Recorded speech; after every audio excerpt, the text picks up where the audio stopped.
नमस्कार दोस्तों, GNS news में आपका स्वागत है। हर उपयोगी जानकारी और काम की खबर से अपडेट रहने के लिए अभी सब्सक्राइब करें हमारे चैनल को और साथ में बेल आइकन भी प्रेस कर ले और वीडियो को ज्यादा से ज्यादा दोस्तों में शेयर करें। तो चलिए बढ़ते हैं खबरों की ओर। आपको बता दें कि मोरबी पुल हादसे को लेकर गुजरात की भाजपा सरकार की आलोचना करते हुए तृणमूल कांग्रेस ने मंगलवार को सवाल किया कि क्या प्रधानमंत्री नरेंद्र मोदी इस राज्य की निंदा करेंगे, जैसे कि इन्होंने 2016 में पश्चिम बंगाल में हुई इसी तरह की घटना को लेकर की थी। टीएमसी ने मार्च 2016 में बंगाल में हुए विधानसभा चुनाव के दौरान मध्य कोलकाता में निर्माणाधीन विवेकानंद रोड फ्लाईओवर का एक हिस्सा कहे जाने का स्पष्ट रूप से हवाला देते हुए कहा कि इस हादसे में 27 लोगों की मौत हो गई थी और कई अन्य घायल हो गए थे।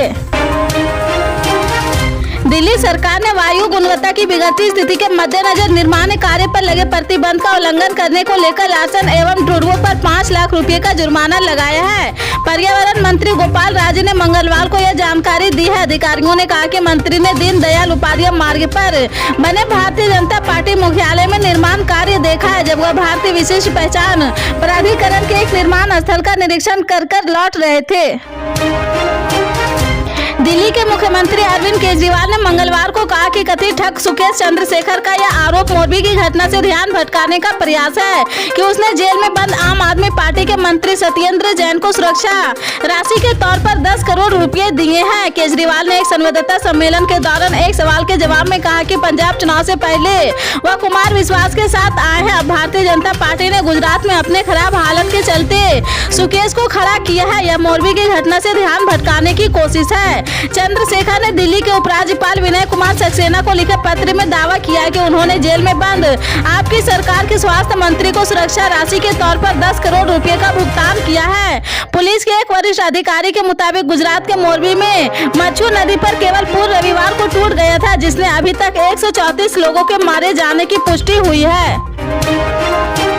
कांग्रेस नेता राहुल गांधी ने कथित उत्पीड़न के बाद 2016 में आत्महत्या करने वाले दलित छात्र रोहित वेमुला की सामाजिक भेदभाव और अन्याय के खिलाफ अपने संघर्ष का प्रतीक बताया है। रोहित की मां राधिका वेमुला मंगलवार को राहुल गांधी के साथ भारत जोड़ो यात्रा में शामिल हुई है। राधिका यात्रा के प्रातःकालीन चरण में गांधी के साथ कुछ समय के लिए चली है। राधिका वेमुला ने ट्वीट किया है, भारत जोड़ो यात्रा के प्रति एकजुटता दिखाई है। राहुल गांधी के साथ चली और कांग्रेस के संविधान को भाजपा आरएसएस जनता राष्ट्रीय स्वयं सेवक के हमले से बचाने रोहित वेमुला को न्याय दिलाने की रोहित अधिनियम पारित कराने उच्च न्यायपालिका में दलितों का प्रतिनिधित्व बढ़ाने सभी के लिए शिक्षा सुनिश्चित करने का आह्वान किया है। राहुल गांधी रोहित वेमुला सामाजिक भेदभाव और अन्याय के विरुद्ध मेरे संघर्ष का प्रतीक है और रहेगा।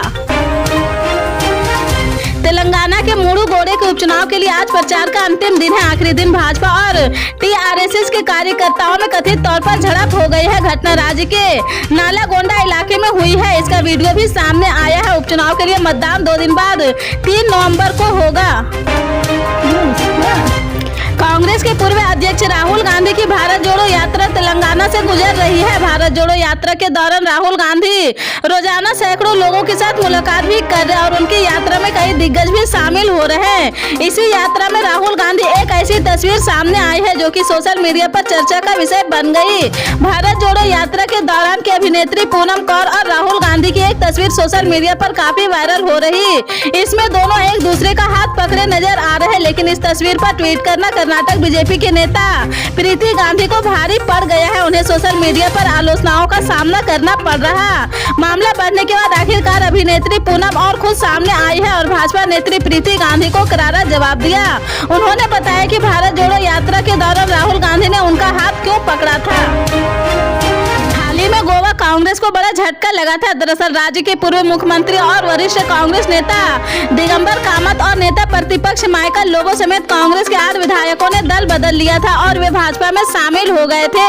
वहीं अब इस मामले में गोवा कांग्रेस इकाई ने बड़ा कदम उठाने का निर्णय लिया है। मंगलवार को कांग्रेस की गोवा इकाई ने कहा है कि वह हाल ही में सत्तारूढ़ भारतीय जनता पार्टी में शामिल हुए हैं। 8 विधायकों के खिलाफ अयोग्यता याचिका दायर करने जा रही है। प्रदेश कांग्रेस अध्यक्ष अमित पाटकर ने बताया कि पार्टी को अयोग्यता याचिका दायर करने के लिए आवश्यक दस्तावेज विधानसभा अध्यक्ष के कार्यालय से मिले हैं। पाटर ने कहा कि पूर्व महाविधिकता और वर्तमान कांग्रेस विधायक कार्लोस अल्वारेज फरेरा याचिका का मसौदा तैयार करेंगे और इसे जल्द ही दायर किया जाएगा।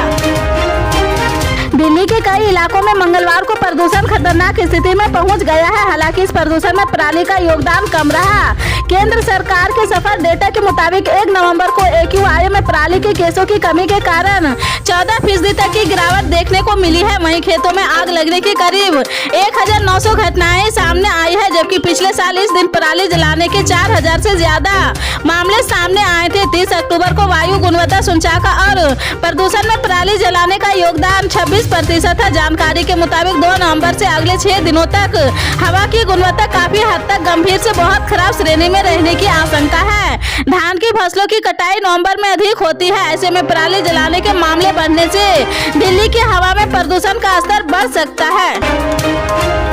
राहुल गांधी के नेतृत्व में कांग्रेस भारत जोड़ो यात्रा निकाल रही है। यात्रा 7 नवंबर को महाराष्ट्र पहुंचेगी। इस दौरान एनसीपी चीफ शरद पवार भी यात्रा में शामिल होंगे। सूत्रों के हवाले से पता चला है कि शिवसेना नेता आदित्य ठाकरे भी राहुल गांधी की भारत जोड़ो यात्रा में शामिल होंगे। महाराष्ट्र की महाआघाड़ी सरकार में कांग्रेस, एनसीपी और शिवसेना गठबंधन में थी। हालांकि इसी साल शिवसेना के एकनाथ शिंदे के कई विधायकों को साथ लेकर बगावत करने के बाद सरकार गिर गई थी। इसके बाद शिंदे ने बीजेपी से हाथ मिलाकर नई सरकार बनाई है। भारत जोड़ो यात्रा फिलहाल तेलंगाना राज्य से गुजर रही।